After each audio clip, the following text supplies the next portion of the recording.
Alhamdulillah wassalatu wassalamu ala man la nabiyya ba'da. Allahumma 'allimna ma yanfa'una wanfa'na bima 'allamtana. Rabbi shrah li sadri wa yassir li amri wahlul 'uqdatam min lisani yafqahu qawli.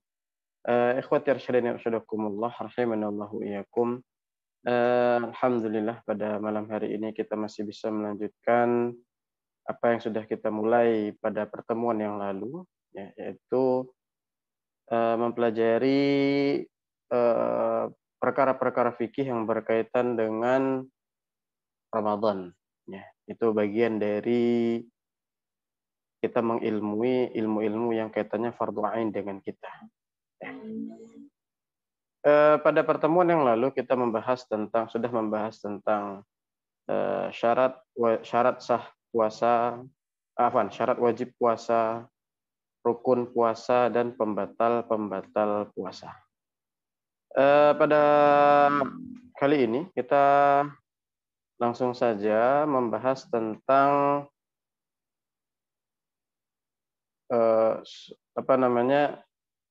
sunnah-sunnah puasa dan nanti makruh-makruh puasa, kemudian hal yang berkaitan dengan sholat tarawih, kemudian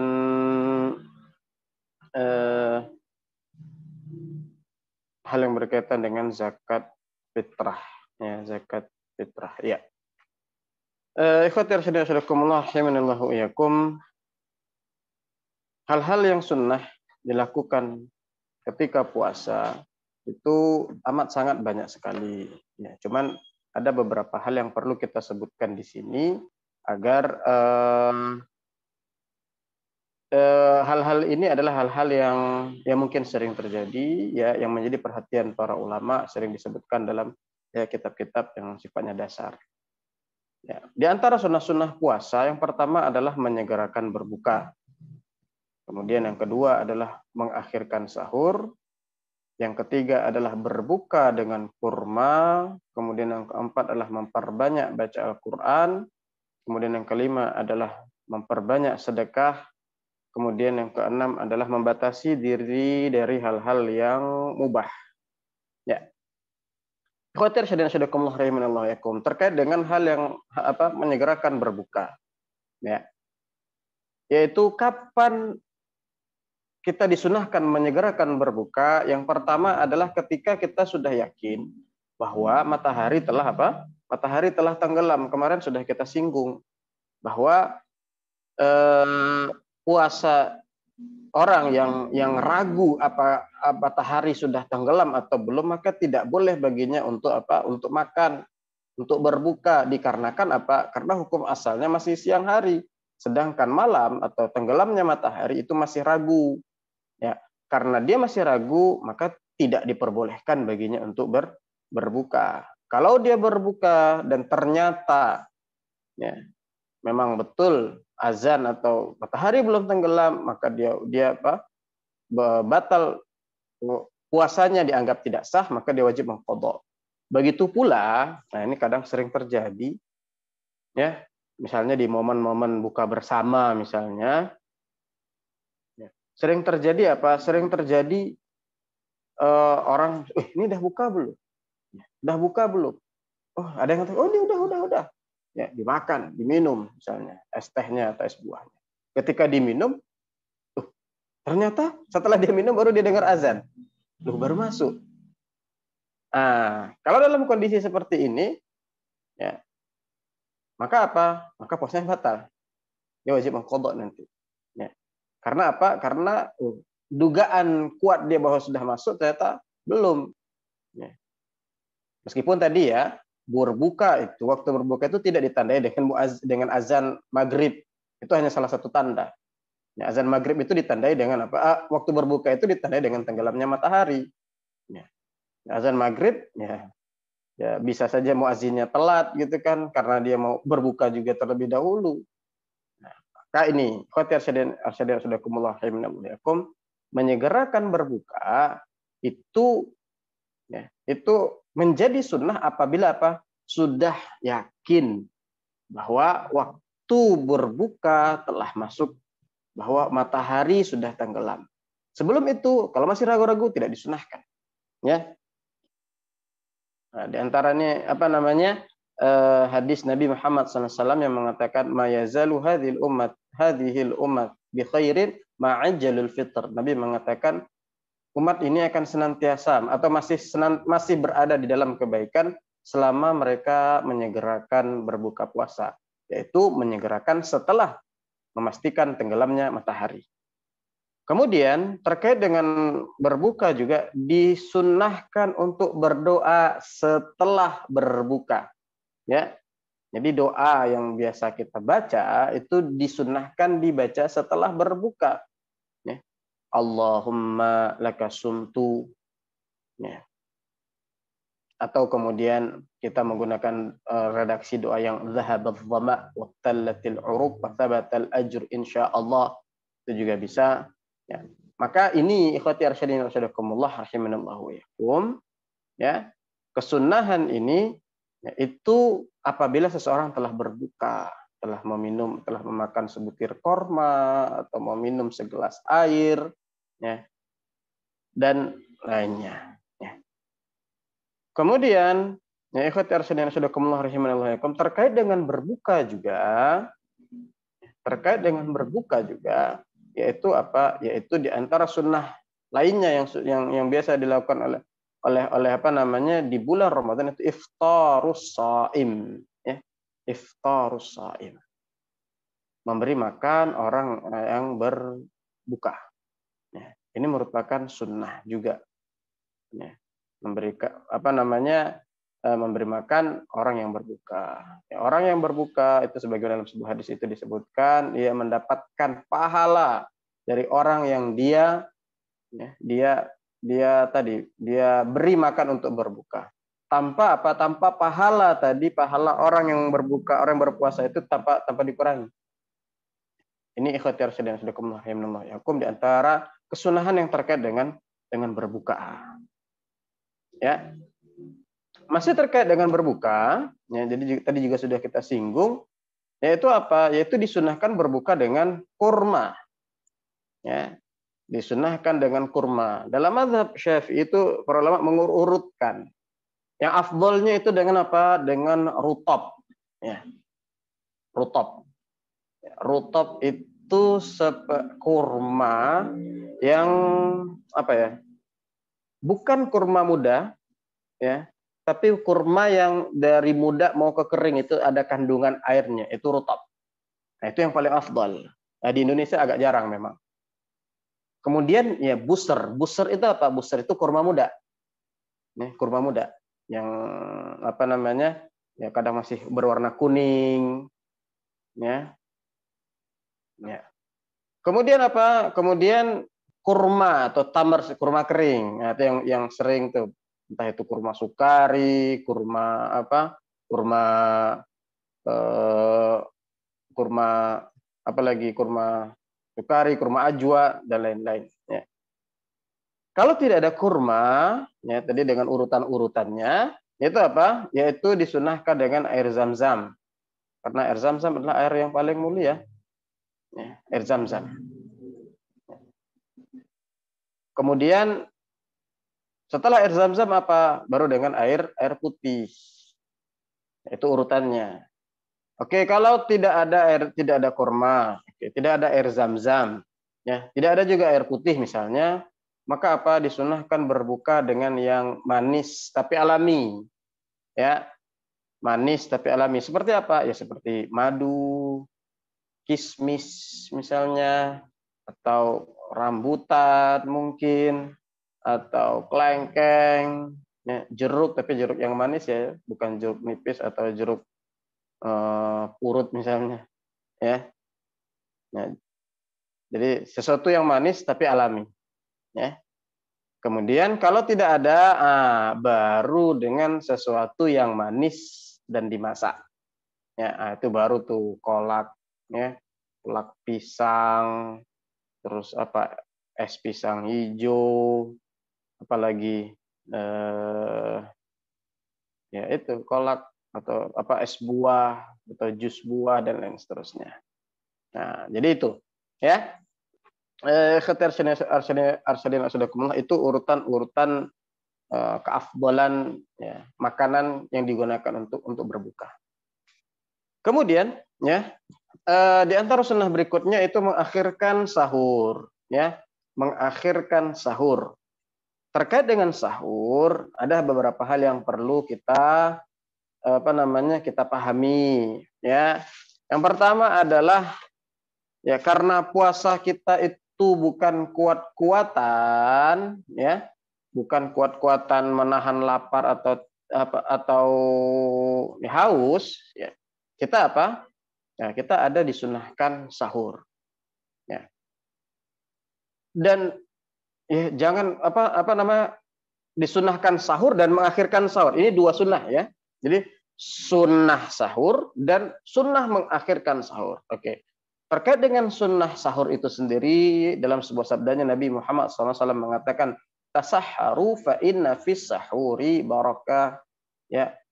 Jadi sahurlah kalian ya, karena sesungguhnya di dalam makan sahur itu terdapat apa? Keberkahan. Ya. Itu satu. Yang kemudian apa? Ya, kemudian di antara keutamaan sahur, makan sahur adalah apa? Itu pembeda antara puasa kita dengan puasanya ahlul kitab. Ya. Kemudian di antara keutamaan sahur adalah ya, di antara keutamaan sahur adalah apa? Menguatkan diri kita untuk berpuasa. Ya. Menguatkan diri kita untuk berpuasa. Oke. Itu tadi terkait dengan apa? Dengan keutamaan sahur. Oke, sekarang waktu sahur. Kapan sebuah makan itu dikatakan sahur? Ya, ketika dia dinamakan sahur, kapan? Ya, yaitu para ulama dalam mazhab Syafi'i menjelaskan ketika tengah malam. Ya, ikhwatir syadina syadakumullah, saya harus garis bawahi pada kata-kata tengah malam. Karena seringkali kita memahami tengah malam itu ya jam 12 malam. Enggak, tidak seperti itu cara menghitung tengah malam. Cara menghitung nanti adalah fase sepertiga malam misalnya, ya, atau 2/3 malam dan seterusnya. Itu bagaimana cara menghitungnya? Jadi begini, ya. Kita hitung jumlah total jam antara apa? Antara tenggelamnya matahari sampai terbitnya fajar. Misalnya kita hari ini ya, tenggelamnya matahari di pukul 6, ya anggap saja biar genap gitu ya. Kemudian terbitnya fajar itu pada pukul 4.30, berarti 6 ke 12 itu ada 6 jam. 6 ke 4 ada 10 jam. 10 jam 10,5 jam.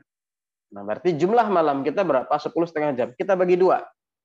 Kita bagi 2 berarti dapat 10,5. Berarti dapatnya berapa? 5/4. Maka tadi habis maghrib kita tambahkan 5/4 jam, maka itulah dapat tengah malam. Ya, berarti 7, 8, 9, 10, 11, jam 11:15. Nah, setelah itu namanya tengah malam. Ini penting ikhwati arsyadina syadakumullah rahimanallahu yakum, ya, kita pahami agar kita tidak salah dalam memahami ya tadi tengah malam. Ya. Tidak lewat jam 12, tidak. Tapi tadi dengan perhitungan seperti itu tadi. Ya, kemudian ikhwati arsyadina syadakumullah rahimanallahu yakum, ya. Kemudian itu tadi cara menghitung tengah malam. Ya, oke. Maka ini adalah awal waktu sahur. Ya, ini adalah awal waktu sahur. Ya, tengah malam. Maka apabila orang tadi kalau dalam hitung-hitungan kita tadi setelah jam 11 lewat berapa tadi? Setelah jam 11 lewat 1/4. Ya, dia makan ataupun minum dan dia niatkan untuk sahur, maka itu dia sudah mendapatkan keutamaan sahur. Ya. Dia sudah mendapatkan keutamaan sahur karena sudah masuk waktunya. Tapi kalau dia jam 8 atau habis taraweh itu makan. Kalau istilahnya orang Jawa itu apa ya? Jaburan atau apa sih, ingat saya itu jaburan. Ya, jadi makan-makan setelah taraweh gitu kan. Nah, diniatkan sahur. Apakah itu menjadi sahur? Enggak. Karena apa? Belum masuk waktunya. Ya, karena itu belum tengah malam. Biasanya selesai tarawih jaburan jam 9:30 atau jam 9 misalnya. Itu belum masuk waktunya. Maka ya, itu tidak dianggap sebagai sahur. Dan sahur tadi waktunya dari tengah malam ya dengan cara yang sudah kita sampaikan tadi. Yaitu waktu dimulainya sahur. Ya. Nah, Ada kesunahan berikutnya, yaitu kesunahan berikutnya adalah apa? Mengakhirkan makan sahur. Ya. Nah, mengakhirkan makan sahur ini, ya, itu sebagaimana para sahabat bertanya, ya, bagaimana makan sahurnya Nabi? Oh, ya, antara 100 ayat dan atau dalam satu riwayat dan itu antara 50 ayat dengan jaraknya itu antara 100 atau 50 bacaan ayat dalam dengan terbitnya fajar atau dengan azan subuh. Ya, maka eh, ini menandakan bahwa apa? Nabi Muhammad SAW itu ya termasuk yang mengakhirkan sahur. Ya, dalam hadis tadi yang kita sampaikan terkait dengan keutamaan berbuka, menyegerakan berbuka, ya itu ada tambahan redaksi dari Imam Ahmad. Ya, jadi la tazalu ummati bi khairin ma'ajalul fitr. Ada tambahan dari Imam Ahmad wa akharus sahur. Ya, salah masih umatku masih berada di dalam kebaikan, ya, selama mereka menyegerakan berbuka dan mengakhirkan sahur. Itu tambah redaksi hadis dari Imam Ahmad yang menyatakan apa? Yang menyatakan kesunahan mengakhirkan sahur. Jadi ketika seseorang mengakhirkan sahur, ya, maka dia mendapatkan dua sunnah. Sunnah sahur sendiri, kemudian sunnah mengakhirkan sahur. Kemudian ikhwati arsyadina arsyadakumullah rahimanallah yakum, di antara sunnah juga ya, ketika makan sahur yang kadang sering terlupa, ya, atau sering terlewatkan, yaitu apa? Bersahur dengan kurma, ya, dengan berbagai macam tadi, ya, ada yang rutab, ada yang buser, ada yang tamer, nah, ya, ada yang kurma basah, ada yang kurma muda, ada yang kurma kering, ya, dengan berbagai macam tadi. Itu juga disunahkan ketika apa? Ketika kita makan sahur, ya. Sebagaimana disunahkan berbuka dengan kurma. Ya, ini kesunahan yang kadang luput. Ya. Kemudian, ikhwati arsyadina asyadakumullah rahimanallahu iyakum, bagaimana dengan waktu imsak? Nah, waktu imsak itu sebenarnya ya ijtihad dari ulama kita di Indonesia. Ya. Dalam apa? Dalam mendudukkan hadis tadi.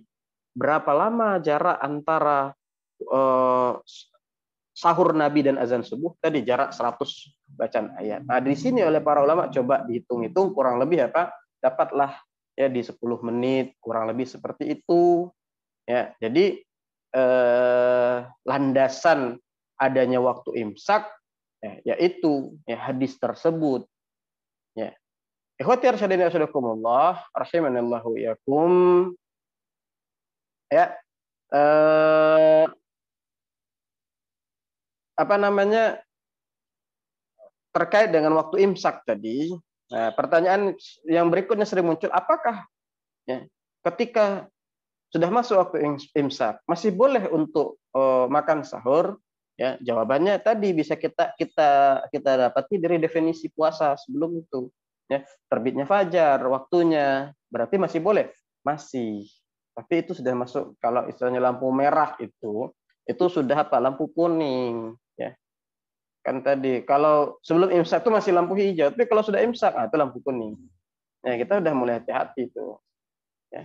Cuman kadang kan ya khawatirnya ya, adat sebagian orang berkendaraan motor itu kan ya lampu kuning bukannya memelankan kendaraan tapi malah mempercepat. Ya. Ya. Tapi kalau lampu kuning sudah kita hati-hati, itu imsak. Ya. Ikhwatir syadina syadakumullah rahimanallahu yakum. Pertanyaan juga yang sering muncul terkait dengan apa? Ketika sudah azan subuh, ya, apakah masih boleh menghabiskan makanan yang tersisa di dalam piring? Atau ketika sudah azan subuh, apakah masih boleh ya meneguk segelas air? Nah, ini pertanyaan yang kadang sering ditanyakan. Nah, ini kembali kepada apa? Ya, di tempat tersebut azan subuhnya seperti apa? Kalau memang azan subuhnya itu menepati waktu fajar, konsisten, maka kembali kepada kaidah kita sebelumnya, ya sudah nggak boleh makan dan minum. Nah, maka ketika sudah azan subuh itu sudah nggak boleh makan dan minum. Jangan, ini kan nunggu, ada beberapa itu kami temui, ini nunggu selesai azan. Saya nggak tahu itu pendapat siapa. Ya, nunggu selesai azan. Padahal tadi, ya ketika sudah selesai azan, apalagi muazinnya panjang, mendayu-dayu. Ya, 5 menit azannya. Ya. Nah, bisa habis sebungkus nasi padang gitu kan. Nah, maka ikhwati arsyadin rahimakumullah rahimanallahu, ini penting. Ya, menjadi apa? Menjadi catatan ya bagi kita. Ini penting menjadi catatan bagi kita ya bahwa apa namanya? Bahwa kalau sudah masuk azan subuh ya tadi itu kalau memang ya biasanya presisi sih azan subuh itu ya dengan waktu tadi kan ya udah masuk waktu subuh, udah terbit fajar ya sudah. Ya. Apa namanya? Sudah tidak boleh lagi makan dan minum. Ya. Itu tadi terkait dengan sahur. Kemudian ikhwati arsyadina sadakumullah rahimanallahu yakum ya. Kemudian di antara sunnah-sunnah tadi yang kita sebutkan adalah apa? Memperbanyak membaca Al-Qur'an. Ya, ini penting ya bahwa ya Allah Subhanahu wa taala ketika memilih ya apa yang namanya? Mendefinisikan bulan Ramadan dalam Al-Qur'an itu ya Allah memilihnya apa? Dengan syahrul Ramadan alladzi unzila fihil Qur'an. Ya. Hudal linnasi wa bayyinatin minal huda wal furqan. Ya. Jadi pilihan itu ya Allah definisikan dengan apa? Ya bahwa sebagai bulan yang diturunkan dalam Al-Qur'an. Maka ini diantara sunnah yang memperbanyak interaksi kita dengan Al-Qur'an di bulan Ramadan. Baik interaksi kita itu sifatnya bacaan, kemudian ya saya sarankan juga kita berinteraksi yang sifatnya tadabbur. Ya, tadabbur itu apa? Tadabbur itu adalah bagaimana kita merefleksikan ayat itu ke dalam kehidupan kita. Misalnya seperti ini. Ya, kita membaca surat Al-Baqarah, Alif Lam Mim, dzalikal kitabu la raiba fih. Ya, hudal lil muttaqin. Yang artinya misalnya tadi dzalikal kitab, itulah kitab, ya. Dzalikal kitab la raiba fih, tidak ada keraguan di dalamnya. Ini garansi dari Allah Subhanahu wa taala. Nah, sekarang kita refleksikan ke dalam diri kita. Dari sekian banyak kaidah-kaidah kehidupan yang Allah sebutkan di dalam Al-Quran, dari sekian banyak janji-janji Allah yang Allah sebutkan dalam Al-Quran kepada orang-orang beriman, kepada orang-orang bertakwa, kepada orang-orang bersabar misalnya, ya itu kita sebenarnya tingkat keyakinan kita seperti apa? Nah itu kita refleksikan, ya. Kemudian apa? Ya tadi hudan lil muttaqin, petunjuk bagi orang-orang yang beriman. Hudan itu kan petunjuk. Ya. Itu ini gambar, ini saya berikan sebuah ilustrasi. Apabila misalnya kita itu bepergian ke suatu daerah yang kita belum pernah ke sana sebelumnya.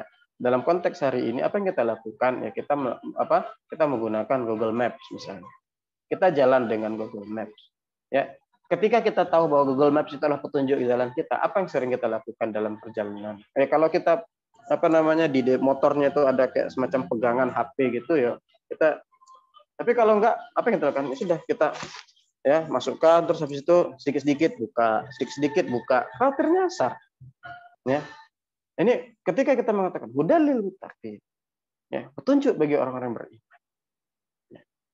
Apakah kemudian kita sudah melakukan menjadikan apa namanya interaksi kita dengan Al-Qur'an itu adalah seperti orang yang memang mencari petunjuk, ya?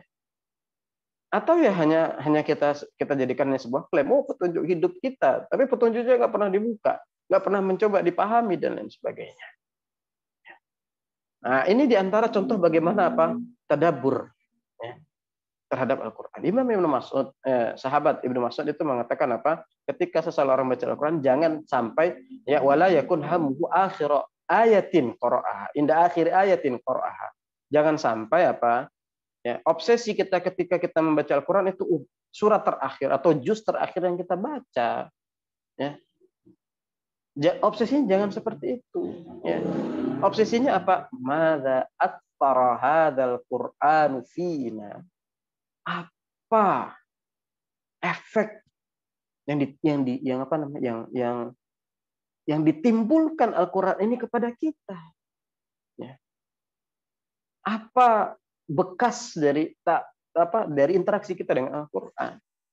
Nah, ini ikhwati yang sudah kemarin ya, sembari kita tadi punya kayak semacam wirid bulanan, wirid harian ya. Harian sehari saya baca sekian juz. Itu ya, juga kita harus punya waktu khusus misalnya untuk Untuk tadabur tadi merefleksikan ayat. Sekarang kan sudah banyak ya Al-Qur'an terjemah, bahkan ada Al-Qur'an dengan tafsirnya juga dan sebagainya. Itu bisa kita gunakan ya untuk tadi mencari ya refleksi diri kita terhadap ayat tersebut terhadap diri kita. Bagaimana posisi kita dengan ayat itu. Ya. Konsisten saja kita lakukan. Ikhwati arsyadina sadakumullah rahimanallahu iyyakum. Konsisten saja kita lakukan hal tersebut, ya insya Allah ya 30 hari ya kita akan menjadi orang yang berbeda dengan orang yang sebelumnya, insya Allah. Ya. Dan interaksi kita dengan Al-Qur'an itu akan lebih basah. Interaksi kita dengan Al-Qur'an itu akan lebih bermakna dan berisi. Seperti itu. Ya. Itu tadi terkait dengan sunnah memperbanyak baca Al-Qur'an. Di antara sunnah berikutnya itu memperbanyak sedekah. Ya. Ya. Dalam sebuah hadis Bunda Aisyah radhiyallahu anha mengatakan ya, Rasulullah itu adalah tajawad, orang yang sangat dermawan. Ya, wa ajwadu ma yakun fi Ramadan, dan beliau ya lebih lagi ya itu dermawan ketika di bulan Ramadan. Ya. Memperbanyak sedekah. Kemudian yang berikutnya itu di antara sunnah-sunnah berikutnya adalah menahan diri dari hal-hal yang mubah. Menahan diri dari hal-hal yang mubah. Ya. Ya, hal-hal yang mubah itu kan banyak. Ya.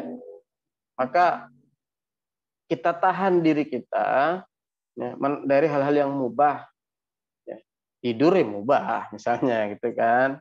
Kemudian apalagi misalnya hal-hal yang mubah itu ya, nongkrong ngopi bersama teman-teman juga mubah misalnya. Ya. Atau hal-hal yang mubah yang lainnya, berolahraga misalnya itu mubah. Ya, namun di bulan Ramadan ya kita menahan diri dari memperbanyak melakukan hal-hal yang mubah. Karena tadi ini waktu-waktu momentum-momentum berharga. Ya, masa iya di momentum-momentum yang berharga kemudian kita justru lebih banyak melakukan hal-hal yang mubah. Ya. Ikhwati arsyadina sadakumullah rahimanallahu iyyakum. Ya, itu tadi beberapa sunnah-sunnah puasa. Kemudian ya makruh puasa. Ya, apa saja hal-hal yang makruh dilakukan ketika berpuasa? Ya, yang pertama adalah berlebihan dalam berkumur dan istinsyaq. Ya, dalam sebuah hadis Nabi mengatakan wa balighil istinsyaqi illa an takuna shaiman. Ya, itu berlebihan kita dalam istinsyaq, dalam berkumur-kumur, dalam masukkan air ke hidung kecuali dalam kondisi puasa. Apabila orang yang Nabi ini sudah larang kan, ya kumur-kumur dalam Nah, ini kan sudah dilarang ya, berkumur-kumur atau memasukkan air ke hidung dalam kondisi puasa. Terus ada orang nekat, dia ya kok kemudian kumur-kumurnya lebih lama daripada kumur-kumur di bulan puasanya lebih lama daripada kumur-kumur di luar bulan puasa. Kumur-kumur lama. Ya, karena kelamaan tahu-tahu ada air yang tertelan, maka puasanya batal. Ya. Kan tidak sengaja. Ya memang tidak sengaja. Tapi ketidaksengajaannya itu bersumber dari Dari larangan. Ya, berasal dari sebuah larangan yang dilakukan. Bukankah tadi ada larangan untuk berlebih-lebih dalam berkumur-kumur meskipun larangan itu makruh? Bukan sampai haram. Nah, itu. Jadi apabila seseorang dia melakukan sebuah larangan, baik itu hal yang haram ataupun hal yang makruh. Kemudian karena larangan ini menyebabkan dia batal puasanya, maka Maka hukumnya batal meskipun tadi dia nggak sengaja katanya. Ya, kemudian di antara hal yang makruh dalam puasa mencicipi makanan ya tanpa ada keperluan. Nah, dan mencicipi makanan ini penting juga. Mencicipi makanan itu merasakan rasa, bukan menelannya ya. Jadi mencicipi itu dirasakan, habis itu diludahkan lagi. Kenapa mencicipi makanan tanpa ada keperluan itu makruh dalam puasa? Karena tadi orang mencicipi makanan itu berpotensi, ada potensi apa? Tertelan. Nah, untuk menjaga potensi tertelan ini agar tidak tertelan maka dimakruhkan. Namun ketika ada keperluan untuk suatu hal, sesuatu dan lain hal, ya maka diperbolehkan. Ya, kemudian di antara makruh-makruh puasa lah berbekam. Ya, kemarin kita sempat singgung bahwa berbekam itu tidak membatalkan puasa. Ya, karena dia apa? Kemarin dalam kaidah besar ya hal yang membatalkan puasa itu kan segala sesuatu yang masuk ke dalam jauf, segala sesuatu yang masuk ke dalam rongga tubuh, rongga kepala, rongga dada, rongga perut, rongga kubul, dan rongga dubur melalui apa? Melalui saluran terbuka. Ya, maka berbekam itu tidak termasuk dari kaidah yang kemarin kita sampaikan. Ya, tidak termasuk tuh berbekam. Ya, sehingga apa? Kalau berbekam tidak termasuk, ya. Namun para ulama mengatakan berbekam itu makruh. Dia tidak membatalkan. Kenapa makruh? Ya, kenapa makruh? Karena tadi orang yang berbekam itu berpotensi dia lemas. Ketika dia lemas ya khawatirnya tadi dia nggak sanggup untuk berpuasa. Itu jadi menjaga potensi itu tadi. Makanya itu dimakruhkan. Terus bagaimana dengan hadis ya? Aftarul hajim wal mahjum. Ya, batallah puasa orang yang membekam dan dibekam. Ya, dalam hal ini ya ulama Syafi'iyah memandang bahwa hadis ini apa? Hadis ini ya mansuh. Hadis ini dihapus hukumnya dengan hadis lain yang datang belakangan. Itu hadis lain yang menyatakan bahwa ra'aitu Rasulullah ra'ait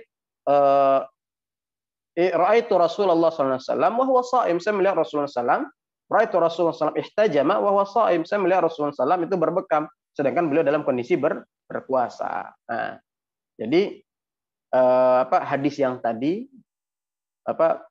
batalnya puasa orang yang berbekam dan yang membekam itu terhapus hukumnya, terangkat hukumnya, mansuh dengan hadis yang datang belakangan ini. Ya, nah itu pendapat para ulama. Ya. Kemudian memakai wangi-wangian di antara hal yang makruh. Kenapa makruh? Alasannya apa? Jadi begini, ya, bukankah ibadah puasa tadi ibadah yang ya tadi kita menampakkan kerendahan kita di hadapan Allah, menampakkan menampakkan kondisi yang lemah di hadapan Allah Subhanahu wa taala, ya, lemah, merendah. Ya. Maka apa? Maka menggunakan wewangian dalam kondisi tersebut itu tidak sesuai dengan ruh ibadahnya, ruh ibadah puasa itu sendiri. Ya, tadi ini. Ya, kemudian di antara hal yang makruh adalah apa? Bersiwak setelah apa? Setelah zawal, setelah tergelincirnya matahari, yaitu masuknya waktu subuh. Ya. Nah itu, ya, bersiwak setelah apa? Setelah zawal. Oh, berarti ya kalau bersiwak sebelum zawal, sebelum tergelincirnya matahari, sebelum masuknya waktu zuhur, maka apa? Maka tidak makruh hukumnya. Ya, maka ikhwati rasyidina sadaqallahu rahimanallahu yakum, ini adalah beberapa hukum yang terkait dengan hal-hal yang makruh ketika berpuasa. Ya.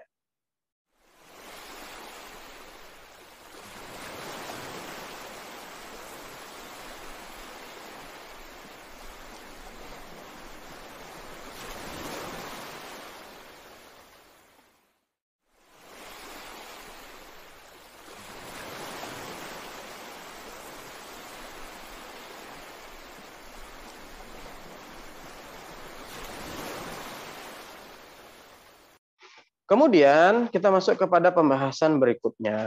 Yaitu apa pembahasan berikutnya? Pembahasan tentang sholat tarawih. Ya, pembahasan tentang sholat tarawih. Ya, sebelumnya saya mau minum dulu. Ya, sholat tarawih. Ikhwati arsyadina sadaqallahu rahimanallahu yakum, ya.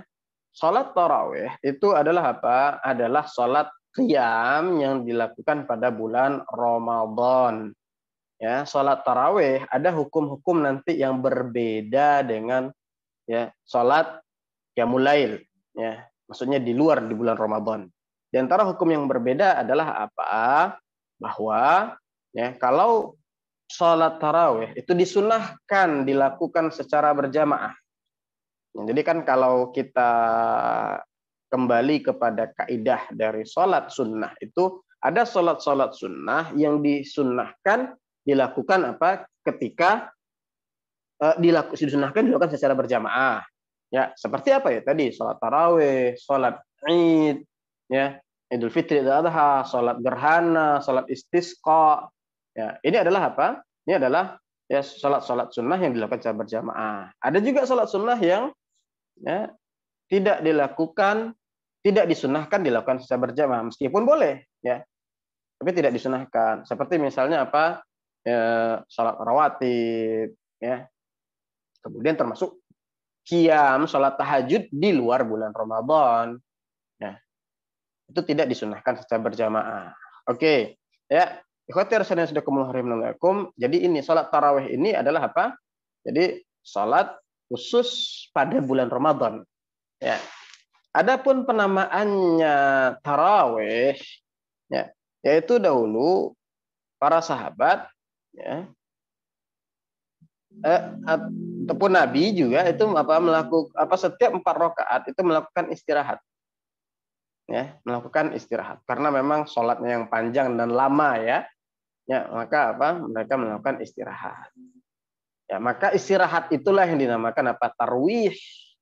Ya, rehat sejenak, ya, refreshing. Nah, orang-orang penduduk Mekah itu refreshingnya apa?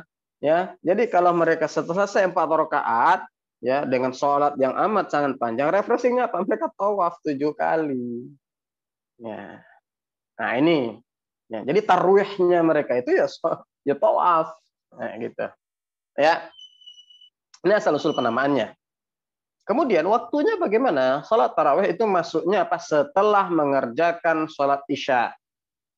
Dan akhirnya apa? Berakhir dengan apa? Dengan terbitnya fajar. Itu rentang waktu salat tarawih. Ya, kita garis bawahi pada kata-kata setelah mengerjakan salat isya.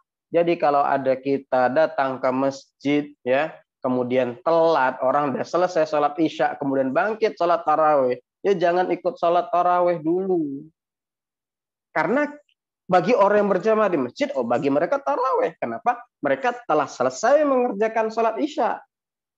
Ya, tapi kita yang masbuk tadi, yang datang terlambat tadi sehingga tidak mendapatkan sholat isya, kita tidak mendapatkan, ya, maknanya bagi kita ya hukum atau waktu sholat tarawih itu belum masuk. Karena apa? Ya karena kita datangnya sebelum kita belum sholat isya, maka sholat isya dulu. Ya, jadi bukan dengan masuknya waktu isya, tidak, tapi sholat isya dulu. Nah, khawatirnya tadi ada yang salah paham. Oh, ini kan udah masuk waktu isya. Kalau udah masuk waktu isya, berarti udah boleh dong tarawih. Enggak. Ini diantara kedetailan para ulama tuh jadi menjelaskan seperti ini. Mereka mengatakan ya waktuhu ya ba'da salatil isya, setelah apa? Salat isya, bukan ba'da dukhuli waqtil isya, bukan setelah masuknya waktu isya, bukan, setelah seorang mengerjakan salat isya. Ya, ini terkait dengan waktu tarawih. Kemudian ikhwati arsyadina syadakumullah rahimanallahu yakum, ya, jumlah rakaatnya seperti apa? Ya, minimal tarawih itu berapa? 2 rakaat. Minimal 2 rakaat. Ya. Dan yang dipilih oleh ulama kita, ulama mazhab Syafi'i dalam hal ini, ya, itu berapa? Salat tarawih itu berjumlah 20 rakaat. Ya. Itu apa? Itu pendapat yang dipilih oleh Imam Syafi'i, ya, mazhab Syafi'i secara umum. Ya. Dan mazhab lain itu juga tadi mazhab Hambali, seperti kita tahu yang mungkin pernah sholat tarawih di Masjidil Haram atau Masjid Nabawi, itu memilih berapa? 20 rakaat juga untuk sholat tarawihnya. Ya, kalau yang Malikiyah, pendapat itu malah 36 rakaat. Loh, kok bisa 36 rakaat? Dalilnya dari mana? Ya, tadi, ya saya sempat nyinggung tadi di awal bahwa apa? Bahwa ya, para sahabat yang berada di Mekah itu ketika mereka selesai 4 rakaat, mereka apa? Mereka tawaf. Selesai 4 rakaat, sholat lagi 4 rakaat. Selesai 4 rakaat, mereka tawaf. Ya, itu terus. Nah, mereka ini, ya, orang-orang Madinah, Imam Malik itu kan Imam Darul Hijrah. Ya. Jadi Imam Darul Hijrah. Beliau memang fakihnya kota Madinah di masanya. Ya. Jadi sahabat-sahabat yang berada di kota Madinah, ketika melihat orang-orang yang di Mekah melakukan tadi, rehatnya mereka itu dengan tawaf, sedangkan mereka yang berada di Madinah tidak bisa dengan tawaf, ya. Akhirnya apa? Mereka mengganti tawafnya dengan 4 rakaat. Sehingga tadi sholat 4 rakaat, kemudian sholat lagi 4 rakaat sebagai pengganti tawaf itu tadi. 4 rakaat itu 20 kan, 20 ditambah 16. Ya. 16 tadi yang 4 pengganti tawaf itu tadi. Ya, jadinya berapa? 36. Nah, itu asal muasal kenapa kemudian ya mazhab Maliki ya itu mengatakan bahwa salat tarawih itu jumlah rakaatnya 36. Ya, 36 rakaat. Oke. Dalilnya seperti apa? Bukankah dalam hadis Aisyah radhiyallahu anha itu mengatakan bahwa apa? Ya, beliau tidak pernah melihat Nabi Muhammad SAW salat malam itu lebih dari 11 rakaat. Itu bagaimana? Ya. Ulama mazhab Syafi'i itu menganggap bahwa hadis itu bukan tentang salat tarawihnya Nabi. Tapi tentang apa? Tentang salat witirnya Nabi. Kemudian ya ada juga ya riwayat-riwayat bahwa apa? Yang menjelaskan bahwa Nabi itu yang sholat bersama para sahabat itu yang 3 hari di bulan Ramadan, ya ada keterangan bahwa 3 hari itu bukan 3 hari berturut-turut, tapi 3 hari ganjil di tanggal 23, 25, dan 27. Ya, dalam hadis yang masyhur tentang pensyariatan sholat tarawih. Ya, nah, jadi ada tambahan keterangan, tambahan riwayat bahwa Nabi setelah sholat di situ bersama sahabat, Nabi sholat dan nambah lagi di rumah. Ada mengatakan dan kami mendengar apa? Suara rintihan tangis beliau. Nah, jadi ini yang kemudian apa? Beberapa alasan yang menyatakan bahwa riwayat tentang 11 tadi itu bukan tentang apa? Batasan tentang sholat tarawihnya Nabi. Tidak. Tapi apa? Tapi itu tentang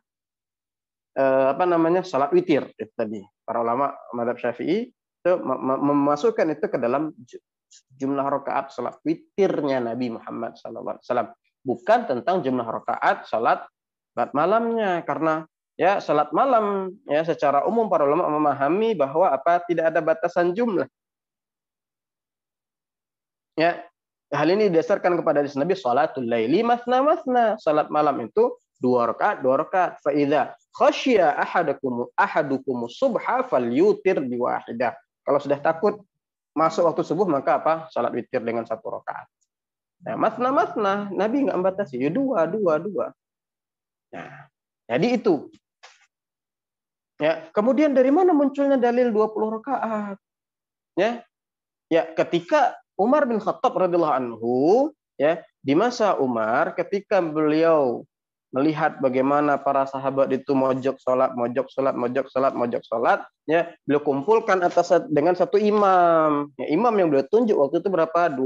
Ubay bin Ka'ab dan apa? Memerintahkan beliau untuk salat 20 rakaat. Nah, itu riwayat tentang apa? 20 rakaat. Ya. Maka riwayat inilah yang kemudian menjadi tadi pegangan para ulama yang mengatakan sholat tarawih itu rakaatnya 20. Ya, oke. Itu tadi terkait dengan jumlah rakaat tarawih. Ya. Kemudian bagaimana dengan pendapat yang mengatakan 8-3? Nah, 8 tarawih, 3 witir misalnya. Apakah itu dianggap sebagai tarawih atau tidak? Ya tetap dianggap sebagai tarawih. Tadi kan sudah kita jelaskan bahwa minimal tarawih itu berapa? 2 rakaat. Kalau kemudian 4 rakaat ya tetap tarawih namanya. 6 rakaat ya tarawih. 8 rakaat tarawih. Ya. Ya, meskipun tadi ya yang lebih afdal yang 20 rakaat karena ada kaidah juga di dalam mazhab. Ya. Makana aktsaru amalan aktsaru fadlan, ya. Sebuah ibadah yang dia amalnya, perbuatannya itu lebih banyak, dia aktsaru fadlan. Dia lebih utama. Secara umum, kaidah umum seperti itu. Nanti ada beberapa pengecualian, di antaranya sebutkan oleh para ulama salat duha. Salat duha itu afdalnya 8 rakaat, ya. Kalau ada orang salat duha 12 rakaat boleh nggak? Boleh, tapi nggak lebih afdal daripada yang 8 rakaat. Nah, itu lebih banyak 12 rakaat tapi tidak lebih afdal. Ini pengecualian dari kaidah tadi. Secara umum kaidahnya ibadah itu selama lebih banyak amalannya, maka maka dia lebih afdal. Secara umum seperti itu. Ya. Ini tadi terkait salat tarawih. Ya. Kemudian ikhwati arsyadani arsyadakumullah rahimanallahu yakum, maka yang penting ini sebagai ruh, ya, sebagai ruh yang perlu saya sampaikan. Jadi kita sudah tidak usah, ya. Jadi bertikai tentang beribut-ribut tentang, ya, wah ini 8 11 8 11 23 ya. Tinggalkan itu. Ya. Saya khawatirnya perdebatan-perdebatan itu, apalagi dengan adanya sosial media, adanya bumbu-bumbu dan macam-macam, ya, justru tadi hanya menyibukkan kita dalam ringkalan perdebatan, sedangkan kita meninggalkan amal. Ya. Jangan sampai. Ya. Fokus kita tuh Ramadan itu amal. Ya. Tinggalkan tadi perdebatan, karena ini sering nih, jumlah rakaat ini sering menjadi perdebatan. Ya, wah itu nggak sesuai dengan hadis Nabi. Oh itu ini, ya. Akhirnya puasa kita rusak. Ya, puasa kita rusak. Maka ikhtiar syadina sudah kumulahiminakum sudah, ya. Yang 8 tadi termasuk tarawih, ya termasuk tarawih. Bang tadi dikatakan minimal 2 rakaat. Yang 20 tarawih, ya, yang 20 tarawih. Tapi penting yang 20 ini menjadi catatan bagi yang 20.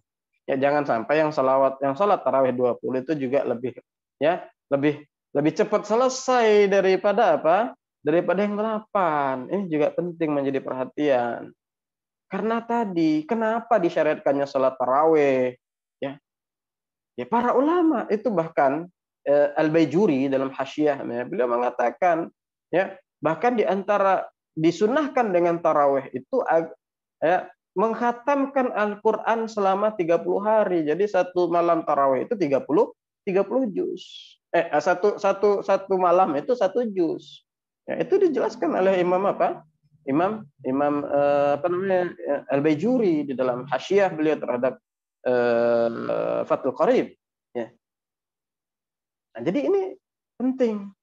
Ya, ruhnya tarawih itu bukan banyak-banyakan rakaat, tapi bagaimana lamanya interaksi kita dengan Al-Qur'an. Ya. Itu. Ya. Nah, ini apalagi kalau nanti sholatnya sholatnya yang nggak tumaknina. Ya, ruku nggak tumaknina, sujud nggak tumaknina dan lain sebagainya. Ya, malah sholatnya nanti malah tidak sah, ya. Nah, ini penting. Ya, jadi singkirkan, ya, dari kamus kita tuh perdebatan tentang jumlah rakaat. Ya, khawatirnya tadi itu menyita waktu kita, menyita kekhusyuan ibadah kita.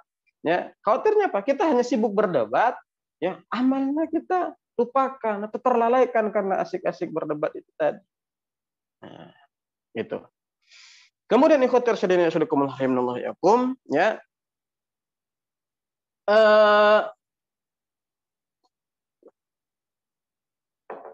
Sekarang kita masuk dengan witir, ya. Salat witir. Tadi kan sudah dijelaskan tadi. Witir itu apa? Paling minimal witir itu adalah 1 rakaat, minimal. Cuman para ulama mengatakan barang siapa yang membiasakan witir 1 rakaat, ada yang mengatakan itu makruh. Ada yang mengatakan itu khilaf aula. Khilaf aula itu bahasa kita apa ya? Ya menyelisihi yang afdol, ya, atau kurang afdol lah, kurang lebih seperti itu. Itu tadi. Aqallul kamal, ya, aqallul kamal itu maksudnya apa? Aqallul kamal itu batasan minimal sempurna, ya. Ya, jadi minimal kesempurnaan itu apa? 3 rakaat. Kemudian maksimal berapa? 11 rakaat. Nah, itu apa? Itu jumlah rakaat witir. Kemudian ya sebagaimana tadi, ya, witir di luar Ramadan itu disunahkan sendiri, tapi witir dalam Ramadan ya disunahkan secara berjamaah sebagaimana disunahkannya tarawih secara berjamaah, ya. Itu. Kemudian ikhwati arsyadani arsyadakumullah rahimanallahu wa yakum, hal yang perlu juga kita ketahui tentang apa? Tentang tata cara witir, ya. Bagaimana tata cara witir? Jadi dalam mazhab Syafi'i ada 2 caranya. Yang pertama itu cara fasal, yang kedua itu cara wasal. Apa itu fasal? Apa itu wasal? Ya. Fasal adalah itu memisah rakaat terakhir witir dengan rakaat-rakaat sebelumnya. Contoh, kita sholat witir 3 rakaat. Maka apa? Maka kita sholat dulu 2 rakaat, salam, kemudian sholat lagi sendiri, sholat lagi ya 1 rakaat, salam. Ya, ini fasal namanya, fasal. Ya, bahkan dijelaskan bahkan kalau misalnya ya sholat witir 5 rakaat, 4 rakaat langsung sekali salam, boleh nggak? Boleh saja. Kemudian yang terakhir 1 rakaat. Ini namanya caranya apa? Fasal. Jadi fasal itu adalah memisah rakaat terakhir dengan rakaat-rakaat sebelumnya. Ya, maka ini namanya fasal. Dan ini cara yang paling afdal dalam sholat witir dalam mazhab. Ya, cara apa? Cara fasal. Jadi 2, kalau yang 3 yang biasakan 3 gitu ya. 2 rakaat salam, kemudian apa? Bangkit, takbiratul ihram, salat lagi, ya 1 rakaat salam. Kembali kepada kaidah kita tadi, makana aktsaru amalan aktsaru fadlan. Kan kalau kita salat tadi 3 rakaat, ya kalau kita salat 3 rakaat, ya kan? Dengan 2 salam tadi kita pisah yang terakhir, berarti kan ada berapa? Ya, yang jelas kita ada 2 takbiratul ihram misalnya kan. Ya, kemudian ada 2 bacaan tasyahud akhir, ada kemudian 2 sholawat, ada kemudian 2 doa sebelum salam misalnya. Nah ini kan lebih banyak ya ibadahnya. Maka aktsaru amalan aktsaru fadl, ibadah yang lebih banyak amalnya ya secara kuantitas, maka dia lebih afdal. Ya. Jadi itu cara apa? Cara fasal. Adapun cara yang kedua itu cara wasal, yaitu apa? Menyambung rakaat terakhirnya dengan apa? Dengan menyambung rakaat terakhir witir dengan dengan rakaat sebelumnya. Misalnya kita sholat tadi 3, ya sudah 3 langsung. Ya, nanti salam di terakhir. Ya. Nah, ini cara wasal. Boleh enggak? Boleh. Tapi lebih afdal tadi yang fasal. Oke, ada lagi cara wasal, yaitu apa? Sholat 3, tapi apa nanti di rakaat kedua dia tahiyat.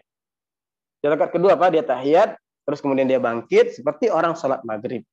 Tapi lebih afdal mana kalau yang tadi wasal dengan 1 kali salam atau wasal dengan wasal dengan 1 kali tasyahud di akhir saja atau wasal dengan 2 kali tasyahud di sebelum akhir? Mana yang lebih afdal ya? Lebih afdal yang dengan 1 kali tasyahud. Kenapa? Agar sholat witirnya tidak menyerupai dengan sholat maghrib karena ada larangannya seperti itu. Ya, jadi ikhwati arsyadini warsyadakumullah rahimanallahu iyyakum. Ya, jadi itu tadi aturan terkait dengan sholat witir, ya, dan sholat tarawih. Baca Quran itu baru baca ini ya, baru baca. Kalau kita ikuti ketentuannya dengan hukum tajwid misalnya, bukan hanya menghadirkan pahala setiap hurufnya 10 kebaikan, tapi juga akan langsung menghunjam kepada jiwa dan menghadirkan ketenangan. Jamalul wujudi bidzikril ilah wa tasful hayatu binuri huda Yang kedua, ya sukun, yang sebelumnya huruf yang berharokat kasroh.